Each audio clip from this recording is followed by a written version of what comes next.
Good bad ugly படம். AK அவரே ரூல்ஸை போட்டுக்கிட்டு நான் சால்ட் அண்ட் பேப்பரில் தான் இருப்பேன், அதை பண்ண மாட்டேன் இதை பண்ண மாட்டேன்னு கண்ட்ரோல் பண்ணிக்கிட்டு இருந்தார்ல, அது எல்லாத்தையும் உடச்சிவிட்டு அவன் போட்ட ரூல்ஸை அவனே பிரேக் பண்ணிட்டு வந்திருக்கானா.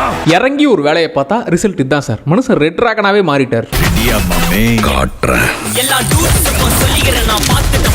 இப்படி ஒரு ஏகேவலாம் இனி பார்க்கவே மாட்டோம் முடிவுக்கே வந்தாச்சு. அந்த மைண்ட் செட்டுக்கும் தயார் ஆயிட்டான். ஆனா எப்படியா ஆதிக் அவர்களே எப்படி அவரை ஒத்துக்க வச்சு இந்த விஷயங்கள்லாம் திரும்பி கொண்டு வந்தீங்கிறது இப்போ வரைக்கும் புரியல. ஏகேவோட பிளாஷ்பேக் ஏரியால தீனா பில்லா ரெஃபரன்ஸ் அதெல்லாம் வருங்கிறது ட்ரெய்லர் டீசர்ல தெரிஞ்சிருச்சு. ஆனா நம்ம தலையோட இன்டர்நேஷனல் தலையெல்லாம் டீம் அப் ஆகுறாங்கன்ற அந்த விஷயம்லாம் தியேட்டர்ல பிளாஸ்ட். அப்புறம் ஆதிக் வந்து படத்துல அங்க இங்கன்னு ரெஃபரன்ஸ் தூள அப்படியே ரெஃபரன்ஸ் மழையில நனைய வச்சு குளிப்பாட்டி தான் அனுப்புறா. அப்படி கதையா பார்த்தா ரொம்ப சிம்பிள் கதை தான்ப்பா. கேங்ஸ்டரா இருக்கிற ஏகேவே எல்லாருக்கும் பிடிக்குது. ஆனா ஒய்ஃபான த்ரிஷாக்கு சுத்தமா பிடிக்கல.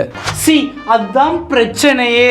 ஒழுங்கா அந்த வாழ்க்கையை மொத்தமா மூட்டை கட்டி வச்சுட்டு திருந்தி வான்னு சொல்லவும் இவரும் அப்படி இருக்கலாம்னு நினைக்க இப்ப பையனுக்கு புது பிரச்சனை வருது. டேய் நானே ஒரு பிரச்சனைடா, என் வீட்டுக்கே ஒரு பிரச்சனை வந்தா சும்மா இருப்பனான்னு மனுஷன் ரெட் டிராகனா மாதிரி மொத்த பேரையும் சம்பவம் செய்யறது தான் படமே. இந்த படத்தில் கதை, திரைக்கதை, பாசிட்டிவ், நெகட்டிவ் இப்படின்னு லிஸ்ட் போடலாம் வரல. ஓப்பனிங் டைட்டில் கார்டு போகிறதுக்கு முன்னாடி வெல்கம் டு ஜிபி வேர்ல்டு மாபேன்னு வாங்க. அப்போவே அந்த வேர்ல்டோட கனெக்ட் ஆகி அந்த வைபுக்கு செட் ஆகிட்டிங்கன்னா ஏகப்பட்ட தேட்டர் மூமெண்ட்ஸ் இருக்குது. ஸோ ஸ்டார்ட் டு எண்டு நீங்கள் அப்படியே கத்திக்கிட்டே செம்மையாக என்ஜாய் பண்ணிட்டு அந்த வைபோட வரலாம். உங்கள் கேங்கோட போயிட்டு வைப் பண்ணிட்டு வரக்கூடிய படம் இது. இல்லை என்னால் அந்த வேர்ல்டு கூட கனெக்டே ஆக முடியல அப்படின்னா அதுக்கு மேலேயும் செட் ஆகாது. நல்லா முரட்டி ஏகே ஃபனா ஏகேங்கிற அந்த டைட்டில் கார்டில் ஆரம்பித்து என் கிரெடிட்ஸ் வரைக்கும் நல்லா ஜாம்பி போனாவே மாறிட்டேன்.